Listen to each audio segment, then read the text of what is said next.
So welcome to the 2022 Ask NPSMA presentation series. Today we're going to be talking about mental health in graduate school. First, I'd like to mention a few things. So we have our 2022 annual workshop and conference.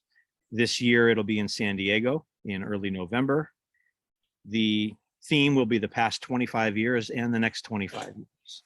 You can find details here on our website. So I encourage you to check it out and consider joining us at that conference.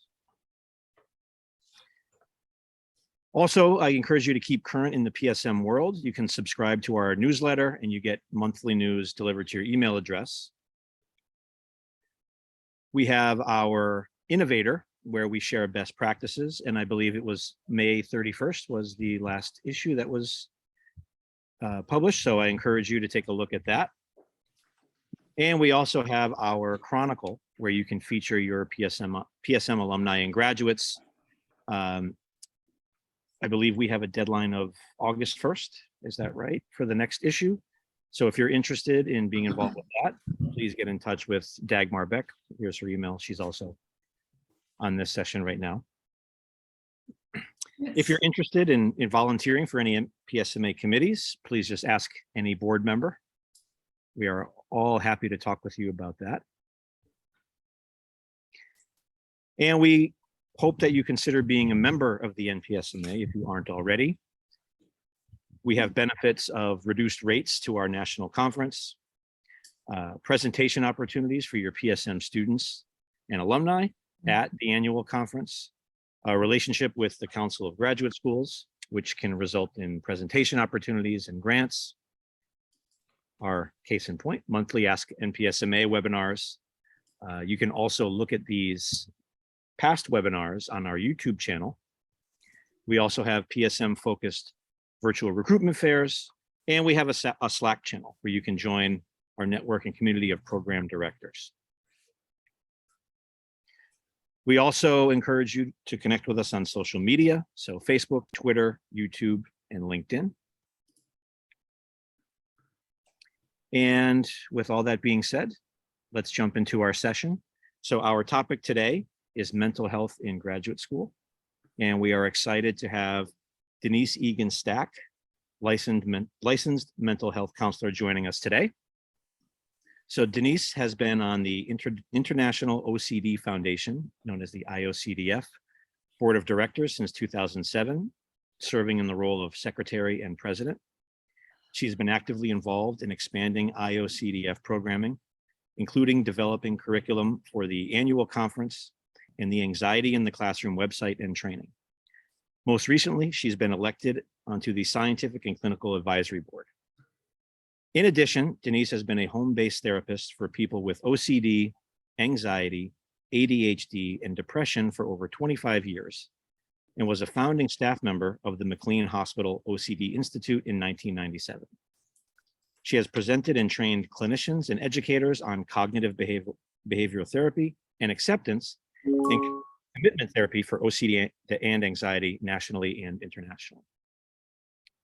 So without further ado, I would like to turn the floor over to Denise. Yep. Let's just find this.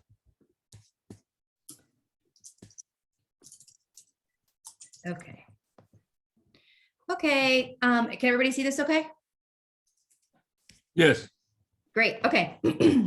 So thank you guys for having me. I'm delighted to be here today to talk about mental health in graduate school, which I'm assuming is a topic.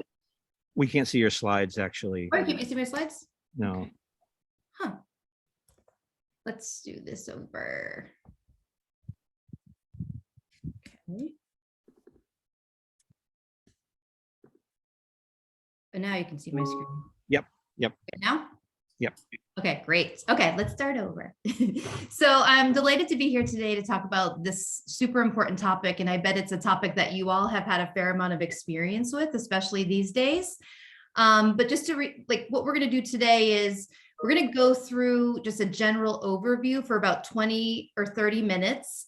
Over the years, I've presented to educators quite a bit, and I've just found that that's the best format because it leaves enough time for people to be able to talk about their own experiences in their classrooms, in their programs, and in their departments. And I really want to open up the discussion so that we can share experiences and tips that people have that, we might be able to just collect together and help you guys educate your students in this extremely challenging time. So I'm going to go through the slides, and I'm going to present from a clinical perspective, and Dr. Blaze is going to present from a professor's perspective and an associate department head perspective. And then, like I said, we'll open it up to everybody else. Okay. So research on mental health in higher education is mostly centered on the undergraduate population. And some of that research shows that the mental health concerns for the undergrads are greater than they are for grad students.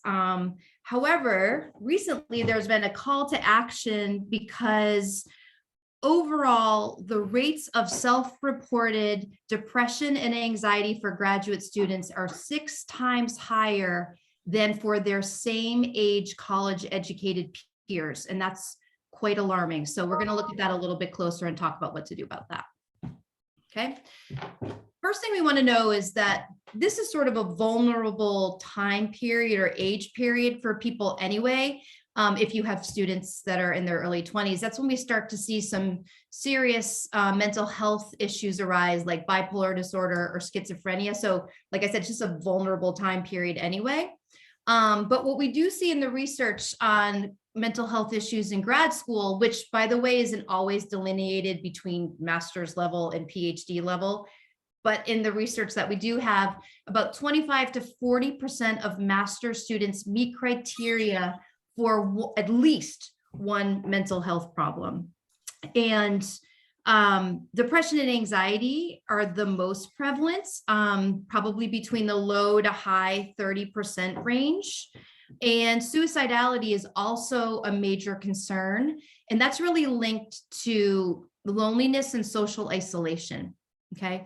And the students who are the most vulnerable tend to be low income, LGBTQ plus, of color, caregivers, students in arts and humanities. So those are the students that are most vulnerable and they fare the worst. Interestingly, engineering and business students they don't necessarily have as higher rates as the arts and humanities students do. Arts and humanities is about 42%, and business and engineering is about 30 to 35%, but engineering and business students seek help less frequently. Okay, so that's just important to know if you are working with students in those disciplines that your students may be struggling, but less likely to seek out help. And I don't think it's a surprise to anybody, but COVID really exacerbated this problem. So there's, like I said earlier, there's social isolation, there's just a general fear of uncertainty, not quite sure what's, the career prospects are going to be, and financial strain. So these are all sort of like the basic facts about what's going on with your student population. And people are quite alarmed and starting to pay much more attention to that. Okay, so how does this actually show up for you in your classroom? Like when kids are younger and they're struggling, they tend to struggle more loudly or visibly. So they, like in elementary school or high school, they may be disruptive, or they may be very angry, or they may appear defiant. But the older that kids get, and as they struggle, the older they get, they tend to sort of slip away and disappear. And I found in my practice, because I treat a lot of kids, elementary school, high school, college age, young adult age. And what I find is that avoidance is really the primary symptom here, right? So these are students who are not showing up for class. They're not showing up for office hours. They don't return emails. They don't access your materials. They're not asking for help. They're not handing in assignments, and there's poor test performance. And avoidance is really about like just not feeling like they don't have capacity to deal with the hard thing. Okay, so that might be, they might be socially anxious and feel embarrassed to show up to office hours and ask questions. They might not want to be a burden. They might not really truly understand that you guys want them to show up for office hours. You want them to help with the material. And once they get behind, they might have to be embarrassed about asking questions. Like they're going to think I'm stupid or dumb. But once they get behind, this really becomes a deep hole because they're not sending emails. Like I said, they're not checking for your responses. They're not showing up for tests. They might even avoid just like thinking about it altogether. And on my caseload, when I have college students or grad students who are doing this, I will, in part of our session, like have them open up their email and check their email with me and reply to these emails. Because it's just so entrenched. It's such a difficult issue. But once kids start to avoid, it's really hard to kind of get them back and get them back on track. Dr. Blaze, is this something that you've experienced in your classroom? I've seen this happen with students, and in many cases, students will avoid until some catalyst causes them to reach out to me. And then at that point, it's too late. So one thing that I've learned to do with this is when I start a class, I look at the first assignment and the second assignment handed in, and I look at all the students who didn't hand it in. And I contact all of them individually with very encouraging kind of, I would say, warmly written email, encouraging them to come talk to me if they have any issues or concerns, just trying to get them engaged and make them realize that I care about their success in the course. Yeah. Okay. So we have about 30% of your students are struggling with anxiety, depression, or other things. Your students who are low income, LGBTQ, of color, that are caregivers, or that are in arts and humanities may be struggling more or more vulnerable for struggle.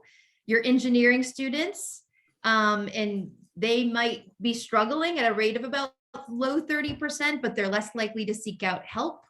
And they're probably gonna slip away from your classroom and you're not gonna know how to get them back. But now let's talk a little bit about, what we can do to help. So educators are not mental health professionals, obviously, nor should you feel that you're being put in the position to be a mental health professional, but you are poised uniquely to have a powerful role and impact on the students that you're seeing in your classrooms. Okay. So let's talk about the ways that you can help within the school, the scope of your job.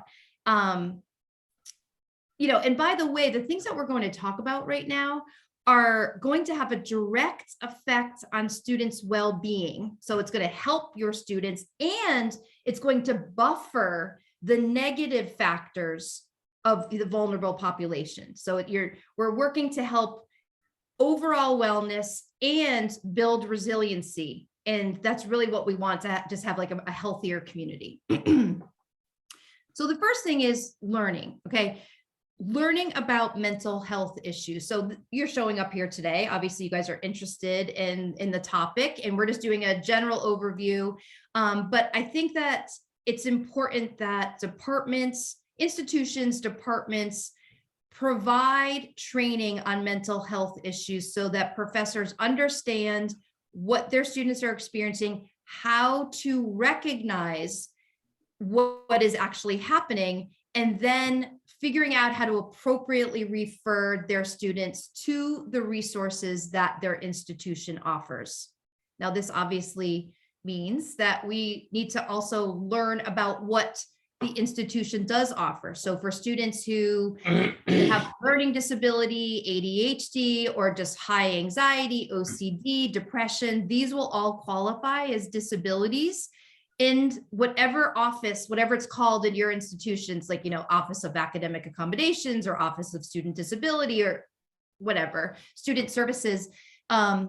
Those departments will work with these students who have a documented disability and help to come up with formal accommodations. You guys might know this, but you might not. Formal accommodations that are then sent to you all at the beginning of a class, beginning of a semester, beginning of a term. You might know this, but your students might not know this. So it's important that you might talk to a student who's struggling, that this is an opportunity, or this is a tool that they might access to help them manage their mental health struggles while trying to learn and perform in a class. Other institutions have wellness centers that try to help build general wellness, sort of get ahead of something. Then there are counseling centers that are help treating like diagnosable mental health conditions. There's also sometimes peer-led support groups.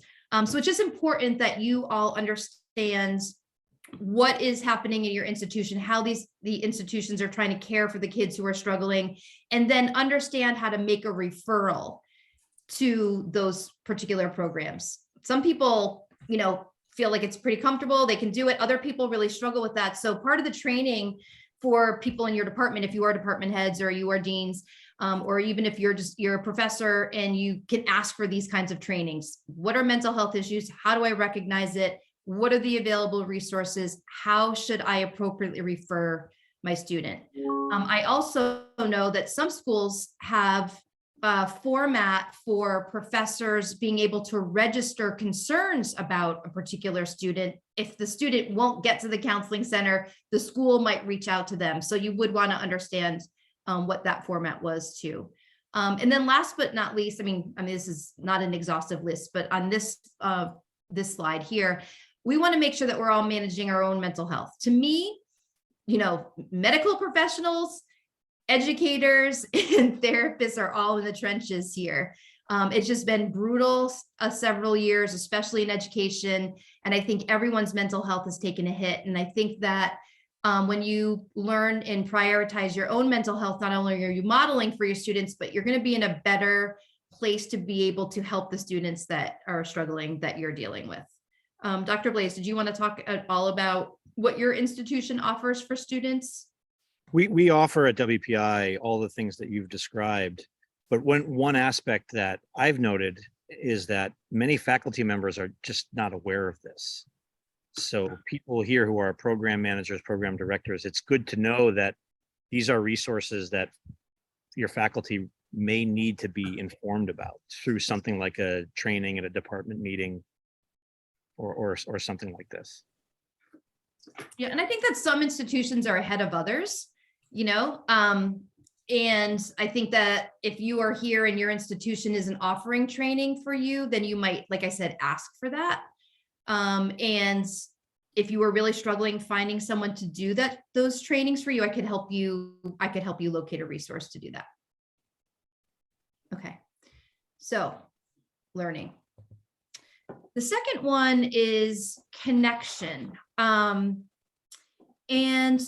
I'm not sure if you guys know this, but some research shows that the quality of interaction between the faculty and the student is the strongest predictor of graduate degree completion.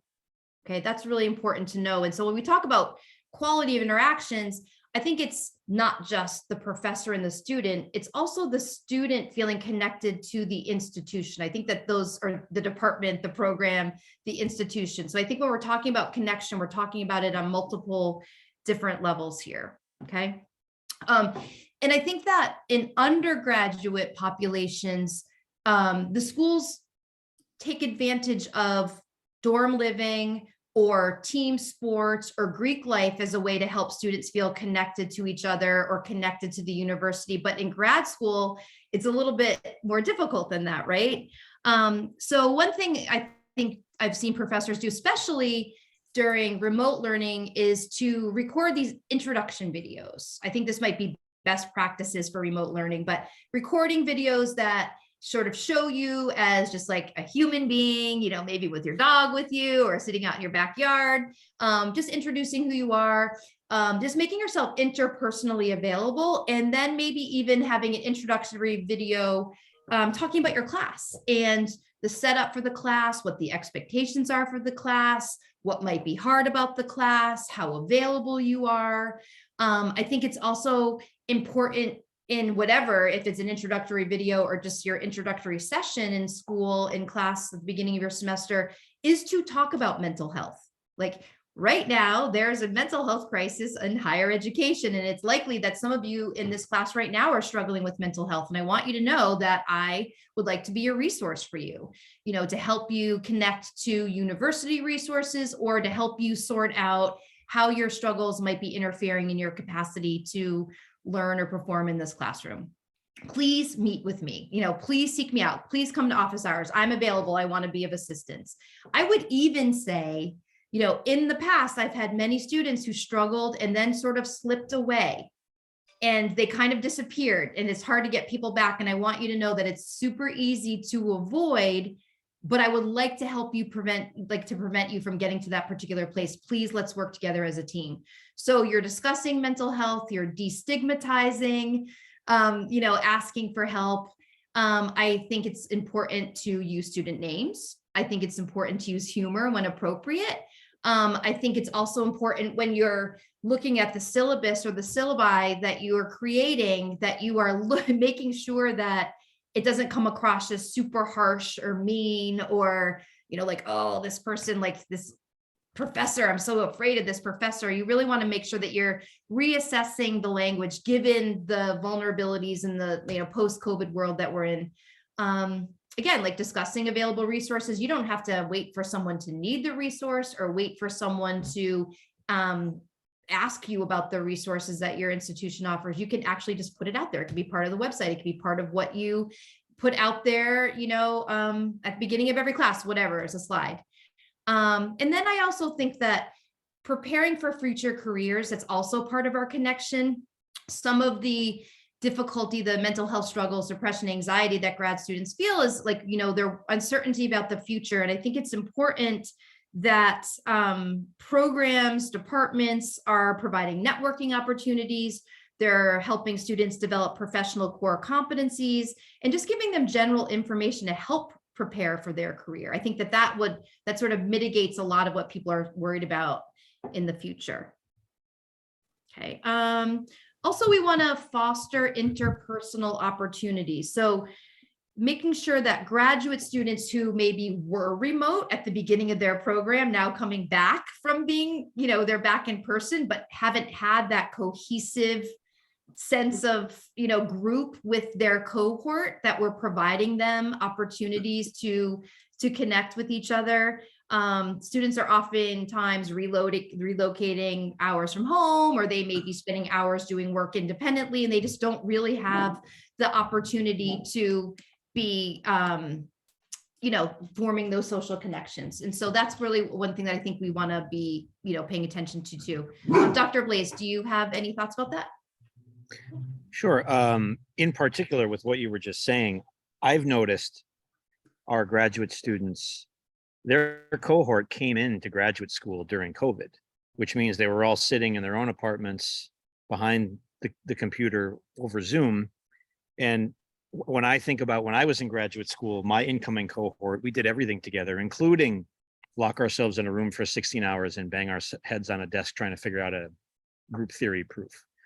But they haven't had that. And so students who are going into a second year or a third year in a program, they may be feeling much more isolated than previous cohorts have. They're physically there together because most of us are back in person, but that they missed that opportunity to have that cohesion. And one other thing I wanted to comment on here was the language in the syllabi is something that really jumped out at me. I was at a session with our department with different students, and one student talked about how terrified they were to approach a professor because in the syllabus, it said something like late homework assignments without the permission of the professor will be given a grade of 0. And this was interpreted as something very scary. And I thought to myself, I've had that in my syllabus for 20 years. But when somebody comes to talk to me and says, oh, I sprained my ankle in soccer practice yesterday, could I have an extension? Yes, of course. And I realized that what I was doing in practice is nothing like the harsh wording in the syllabus. And so I've tried to soften that wording and make it more reflective of what I really do, but also I don't really think there was any need for it to be that scary looking. Perfect. Okay, so I just want to underscore connection.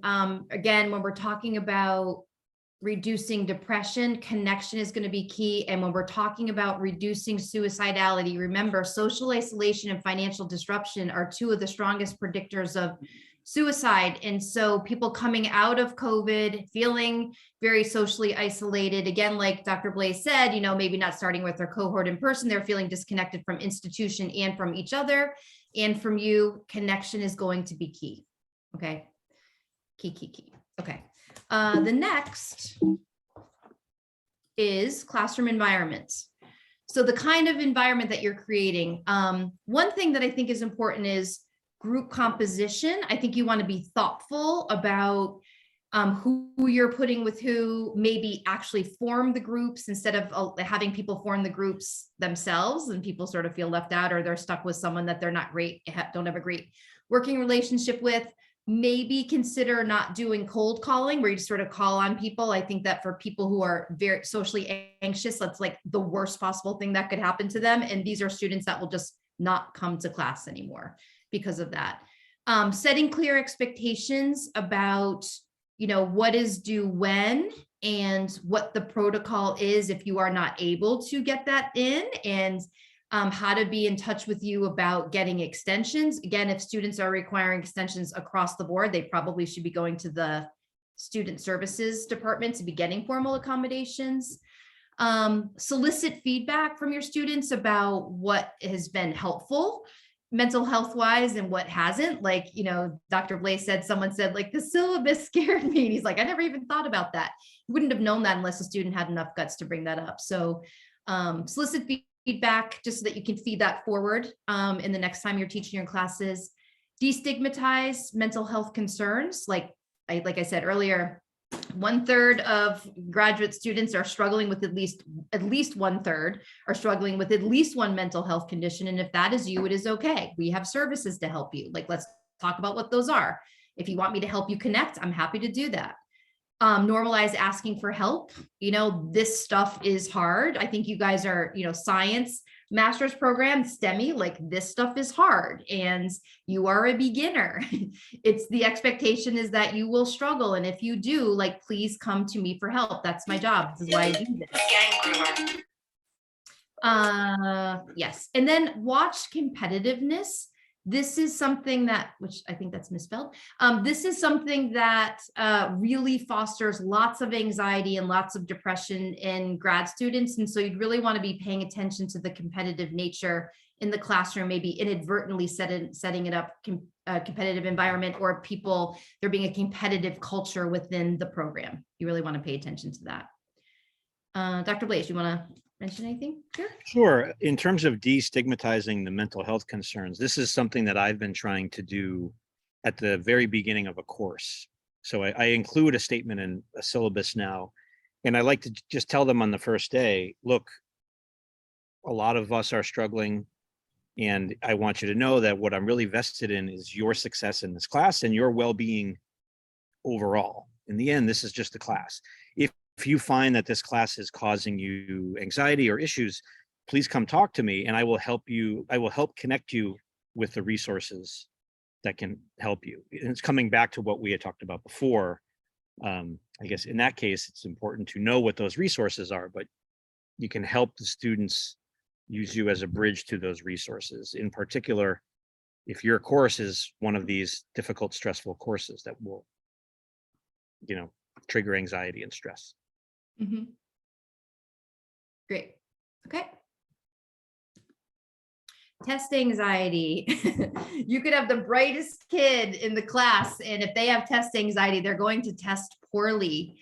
Or it might even like avoidance, talk about avoidance, like they might even avoid, studying for the test. I'm not going to do well anyway, or study and then not show up for the test because they're afraid of getting a bad test grade. And so one thing professors can do is to reduce or modify high stakes testing. So instead of there just be like one cumulative final at the end that everything, it matters in all ways, shapes, and forms, to maybe break it down. So modify the structure of the exam. Maybe there are smaller parts. Maybe if someone is really struggling, there might be an alternative means of assessment to demonstrate their learning.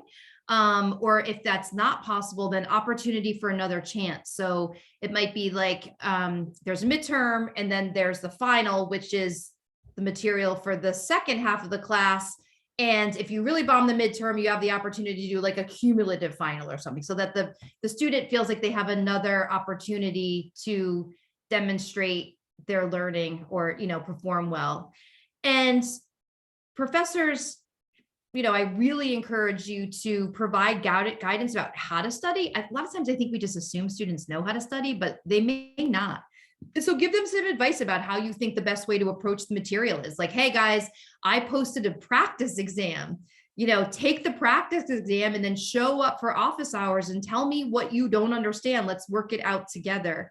Or even guidance about how to approach the exam. Sometimes students with anxiety, especially perfectionism, will spend a ton of time on like the first problem and then not have enough time for later, or they'll spend time on problems they don't understand and then they never get to the ones that they would understand. So as a professor who's been teaching this material for X number of years, I find that the best way to approach this exam is blank, blank, and blank. I think just helping to organize students thinking about it when they're anxious is incredibly helpful. Dr. Blaze, do you have any thoughts? Yeah, along those lines, I've been doing exactly that with, I do it a bit more in my undergraduate courses than in my graduate courses, but I do talk about it in both. And I'm talking about math exams here, but I tell the students, when you go through a math test, look at a problem. If you can do it, if you know you can do it cold, do it. If not, mark it as either a problem that you can do if you can spend some time on it, or one that you're stumped on. You go through the exam, you do all the ones that you can do cold, and then the second time through, you go through the one and work on the ones that you can make some progress on with some time, and then the third time you go through, you do the ones that you're stumped on. And I have found that a lot of students love hearing this because it gives them a very useful way to approach an exam that they've just never thought about, and a lot of them, no one has told them about this kind of stuff before. Yeah. And I know that, so these are the different recommendations that we have for how to help your students with their mental health concerns. And I know that some of you may be thinking like, this is a lot of hand holding, like these are adults here, like this is a little bit too much, but I just want to, underscore this idea that post-COVID,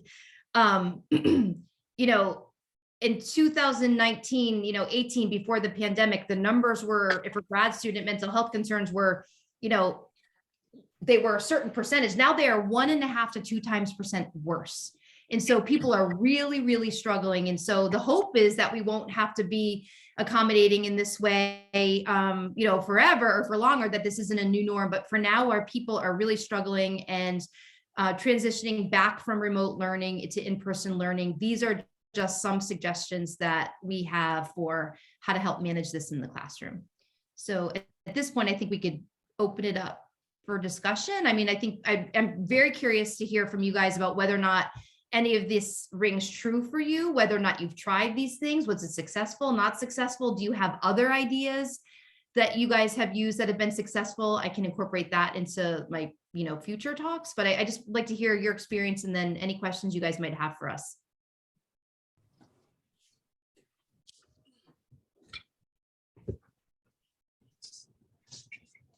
Okay, thank you so much. Yeah, let's open it up for discussion. Does anyone have any questions or thoughts they'd like to share? So thanks both for the presentation and the comments about this topic. I know in our university, we do have both a counseling center where students can go directly, or like a crisis care team where we notice these tendencies of avoidance. The slide you mentioned, they don't show up, they're not submitting homework, they're not coming to office hours, they're not responding to email. Or if alternatively we have a student who has come to us and said specifically, I am struggling with mental health issues and I just have high anxiety, or I've been diagnosed with XYZ. We can ask for permission to share their information with the care team, and then the care team is a 360 kind of team that takes care of their academics, their finances, their housing. They kind of send emails to all the right people to make sure that in every way they are being covered. Having said that, COVID spread them so thin that I think they themselves went in crisis. So their response time was a little slow. They were just triaging because there was so much happening. So yeah, I thank you for the comments, you made, because avoidance is a good way. It's a good predictor of mental health issues. And also because of it's an epidemic, right? At this point, just undergrad and grad, that they have encouraged all of us to go through training to look for signs and metrics that may say let's send. So a lot of what you're saying really rings true. I really appreciate your comment, Marcel, about the tone of what we write in our syllabi, because you want to be firm, because you don't want to come across as a pushover, even if you tend to be a pushover, which I do. I give all kinds of grace period, but because of that, I try to make my first, this is kind of a 101 teachers training. They say, establish your authority in the first class so that they don't walk all over you. So, which is why my tone is firm. It's not cruel. It's what you said, you may be excused with prior written permission. You may ask for whatever with, but we're just giving some boundaries. And I guess I never even thought of, well, how does that impact a student who's a little frail compared to a student who may just read that as yet another syllabus with the same language? I think clear expectations and firm expectations isn't mean or scary. I think it's like, if you are struggling, then the expectation is that you will be in touch with me before this assignment is due. Like, I think that helps kids organize. Otherwise, if they're in avoidance and there isn't a clear expectation, then they'll just take whatever rope there is. And, that won't be good for them. Right. So I think being clear and firm is completely fine. It's not mean, but you do need to establish the boundaries, and but also open the door for them to communicate with you if they're struggling. That's really helpful, because I had that same thought, especially Marcel, when you gave the example about language on the syllabi, that the difficult question of how do you toe that line between being supportive and not being a pushover. And Seema, you nailed it exactly. That day one you set, so now I need to say clear expectations as opposed to harsh expectations, so that I am not taken advantage of. So that's really helpful, that distinction between clear versus harsh, I guess. Again, like, you can warmly set clear expectations, right? Like, people struggle. We get it. We're in education. We see it every single day. And here's how I want you to work with me if you're struggling. Here are the expectations that I have. Here's how I am available. Find me. It's not going to work if I hear from you 2 weeks before the end of the semester. So let's get ahead of it. That's what I push for, is really communicate with me. And, the late assignment will not be accepted and given a grade of 0. That language doesn't convey that. And I just had to rework things so that it says, if you're having an issue, if you're struggling, please come and communicate with me right away. And on my end, when I'm dealing with those students, because I'm the therapist, I'm the clinical piece of the students who are sitting in your classroom, I will say, professors appreciate communication. They want to help. They're educators. They care. Let's communicate with them. Let's assume goodwill, and let's put it out there early. We need to give them something to work with. And 9 times out of 10, professors like, I'm so sorry you're struggling. How can we be of assistance? Come to office hours. Let's talk about it. And the student's like, I can't believe I, tortured myself for a week not answering this email, or, not opening this email. So, I do think when there's therapists on the other side, we can be doing our part to push kids to, to not be avoiding, but it's real. I mean, they would rather get an F than sometimes open those emails. So whatever you guys can do in the beginning to set the boundaries, clear expectations, but warmly, goes a long way. Denise, I had a couple, actually I have several questions, but I'm going to start off slow. Thank you for the presentation and all of the tips and suggestions. At our institution, I'm at the University of Utah, we have a lot of resources, which is really, really great. And definitely they've even beefed up a lot more resources since COVID. But one thing I found interesting, and this actually wasn't something new, but I was so glad you highlighted it, is that in kind of the STEM graduate realm, there's even more resistance to address mental health,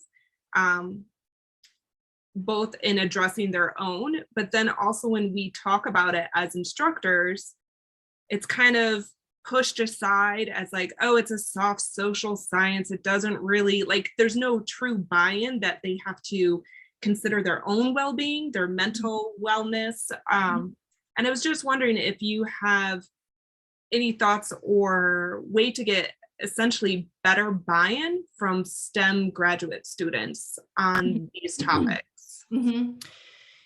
Yes, and I think, you know, you might be dealing with kids too that are young adults who are on the spectrum, right?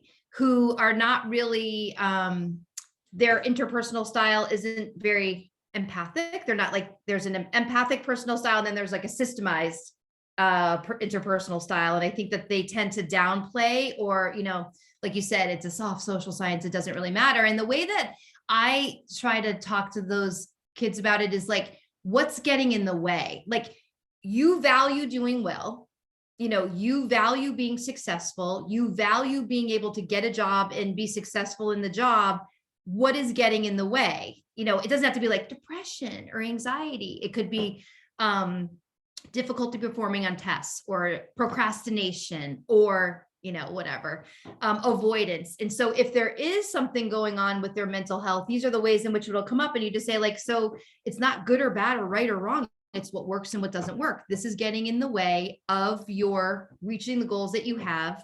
Let's talk about ways to handle it differently. So a little bit more like logically based, a little bit more systematic, and less like a little bit more evidency, you know. And I think that sometimes you can get a little bit more buy-in there. Like, this is preventing you from moving towards the life you want to have, or this is preventing you from building what you want to build.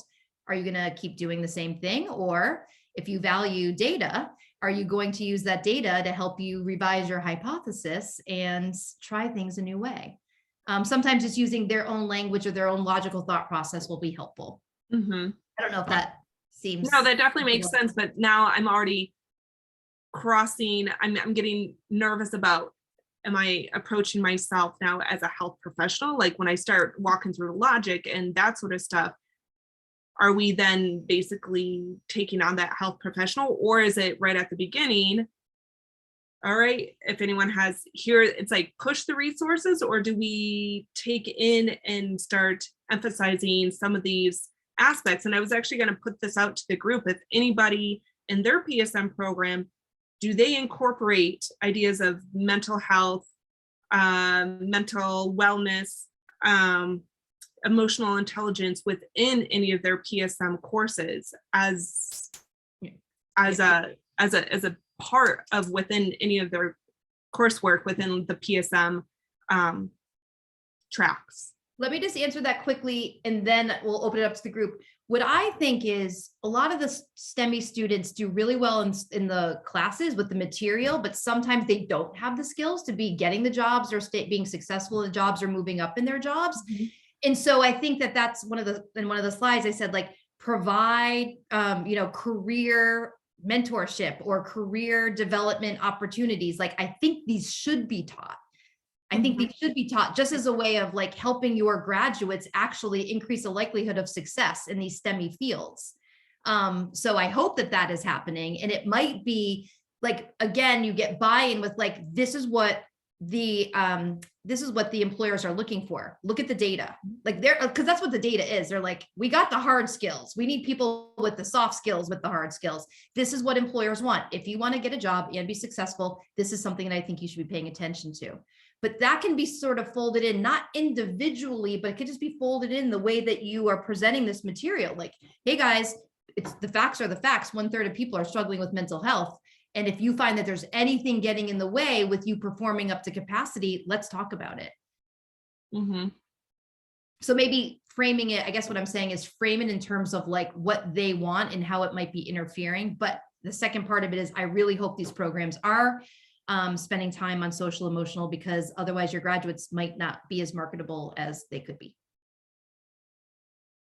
Thank you. And does anyone in their respective program teach specifically these topics as part of their PSM curriculum or not? I'm really interested, and I'm definitely cherry picking for ideas for the future conference. So just curious in what people are thinking. Or Certainly, we don't teach this, but because it's such a crisis, they have strongly encouraged faculty to attend the training on supporting students and creating a supportive atmosphere, or an atmosphere conducive to students coming up and asking for help. But no, we don't have it as part of our curriculum. No. Do not either. I'm at the University of Maryland Global Campus, and we're a little bit different because we're fully online. We have been fully online prior to the pandemic. Most of our students, or the vast majority of our students, are military. And so even bringing up anything that is related to mental health will be a problem for that student population. So it is a challenge to address anything that is related to mental health issues. But it's very interesting when I heard the thing about the syllabus, because I have heard, comments about, oh, the language in the syllabus scared me. And I'm like, okay, well, you were scared over a sentence that said, you get a 0 if you don't submit your work on time, and you never thought to ask your instructor anything, so they just would rather not say anything instead of just, questioning or just trying to work with a faculty member. They just, would rather just, take the 0 or take the F, as you said. So, I mean, that's on both the undergrad and grad levels, at UMGC. So it has been a challenge, especially in these last 2 years. We have a lot of students who do have mental health issues, and we have like an Office of Accessibility Services that tries to work with the students, but those that don't identify, we can't force them to go, because again, for some of their positions in the military, they would lose those sensitive positions, and so they just rather struggle. So it's definitely a challenge. We do something here at Middle Tennessee State. We have a like a club for our students. So all of our concentrations, we have club meetings like once a month. And we did last semester have someone from our health services center come and talk about mental health. Mm-hmm. Yeah, it was very good. Mm-hmm. Mm-hmm. Builds a bridge between the department and the counseling center and the students, the bridge, and then supported by the department, right? But there's all sorts of ways that we have to walk the walk. And I think that, again, it's not just between the professor and the student in the classroom. I think it's with the program and the students. It's with the larger institution and the students. I think there's all sorts of ideas. And I think it's really tricky, like, when we're talking about, MD and people in medical school, like, yeah, they're not reaching out for mental health help either, because they're afraid that's going to prevent them from getting the residencies that they want or whatever. And it, interesting to hear about the military.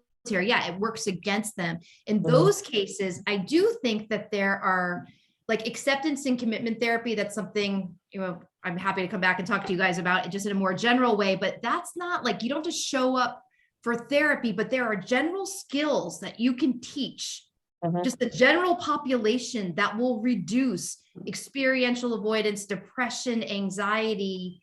And it's evidence-based. I mean, it's really helpful. So it might be helpful for some of these populations where like, they're not showing up to the counseling center, but that if we just had training in some of these general strategies for life or ways of thinking or managing emotions that have profound effects on people's distress levels, like that might be something to consider.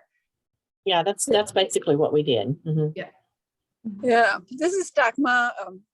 I think this is a great idea. And, we do provide the students with resources, how they can reach out to the wellness center and the counselors and such. But like you said, that's really maybe just a tiny, tiny step, right? So I think we probably should include as part of our seminar series, a couple of segments on mental health. And like if you have if you have slides on strategies or something that can help us to maybe at least give them some kind of a framework, I think that would be really helpful, because we don't necessarily have somebody that can come in several times to teach this to the students or even make them aware of it.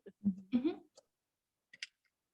And I just have one other comment too, is thinking about this and even think about like the syllabus and the terms. And I definitely, go in hard, but I'm the first one to kind of take it all back where I say, but I'm human and please come and talk to me. And I know life happens. So please come and just, open communications.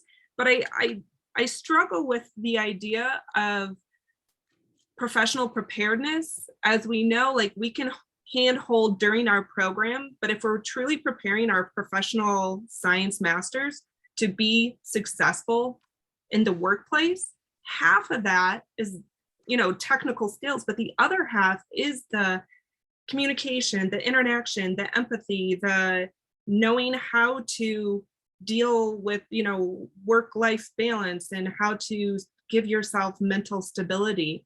So I struggle with, well, how much should we be focusing on that now versus here's your technical degree and go, and then they're left to their own, right? I don't know the answer, but I'm very curious if anyone else has thought about this or how to approach it for, a PSM program. I don't think that question's for me, so. It's a loaded question. It's a big question. Well, it's not for, I don't think it's for me. I think it's for your colleagues, right? Yeah. So, because I vote what I vote for. I think I'm in your line of thought too. I'm like, yeah, we definitely need to have training of this in our curriculum. But I guess I know I look at everything through a clinical lens, but if you look at what employers want in a candidate, they want both. But many times kids, students who are very science-based, very STEMmy, do not have those inherent skills. And they do, but they're learners, and if you can frame it in a way, if they feel like it's helping them get to where they want to go, you might get them interested. So I think it should be offered. I don't know if it's part of the curriculum, but it should be something that's offered. Mm-hmm. What do other people think? Well, I agree. And I think, one of the things that we do as PSM programs to try and distinguish our programs from, a research-based graduate degree is providing those professional skills. And it sounds like that needs to evolve or expand to include more intentional addressing of mental health awareness, all of these issues that we're discussing. So I don't know that is, explicitly, included in, the non-technical stuff, but it appears to me it needs to become explicitly included, I think, especially the impact that COVID has had. This isn't going to go away, right? Because it's impacted all students at every level. And, in some sense, they're going to carry that with them, all the way down from elementary school. I'd be interested to hear about from the clinical perspective. Like, I'm very worried about just the next 20 years, because even, kindergartners and first graders have been impacted, and it's going to probably affect them in some way throughout their educational career. So it's not going to go away, I guess, is what I'm trying to say, anytime soon. So I don't know how we want to address that as an association, but this is a problem that Yeah. Be a Well, good if topic for a presentation at your conference.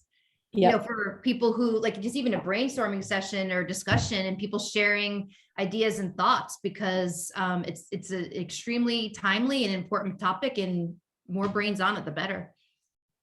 and what we call the plus component in PSM programs, this feels like the next step in terms of being adaptable and actually really cutting edge in terms of how the world has changed dramatically in the past 2 years. Yeah, the next 25 years, right? Or is it?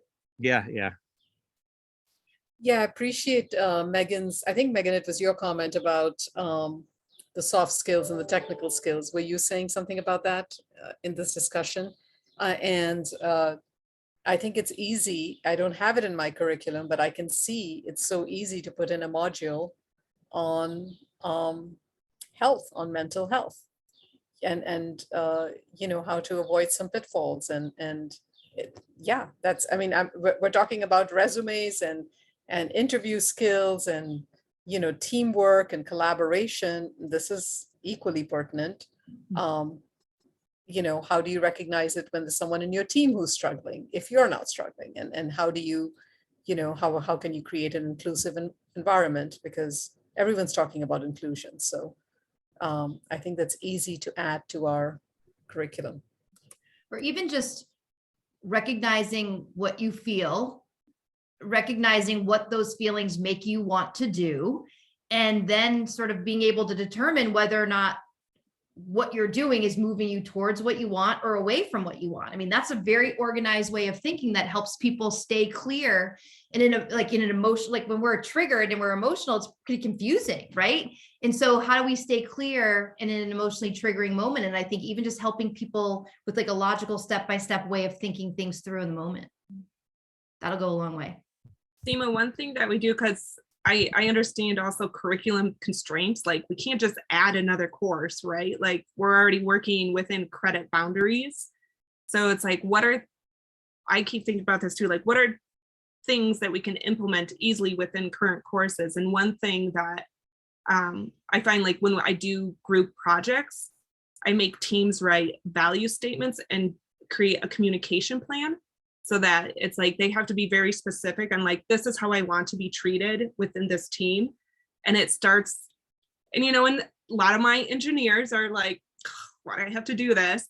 But then we reference back to it, and it's just like one of those starting steps. So like that's one thing that we've been doing that you can easily incorporate into any course that touches base on these ideas of soft skills into a technical environment. But there's always more to do. Can I just make one quick comment? And I know, Marcel, that we are running out of time. Yeah, I'm looking at the clock, but But one thing that occurs to me, and I haven't looked at the latest version of the MS IDP, you know, that whole individual development plan that's kind of more career focused. Does that include some of the questions that we're talking about here? And if it doesn't, if that would be a nice, if programs are starting to use that tool to help their students, progress towards their career goals, there should probably be a section in there, or it should possibly be weaved throughout some of the issues that we're talking about today. Yeah, it's definitely not in it as far as I know. okay. Well, with that, I think we're at 5:01, so I think we should wrap up. Ms. Stack, thank you so much. This was incredibly helpful and I think enlightening for all of us. And thank you everyone for. I'm happy to be here. Thank you, guys. Thank you all. Thank you. Thanks for Everybody. inviting me. Thank you. Good day. Thank Bye. you.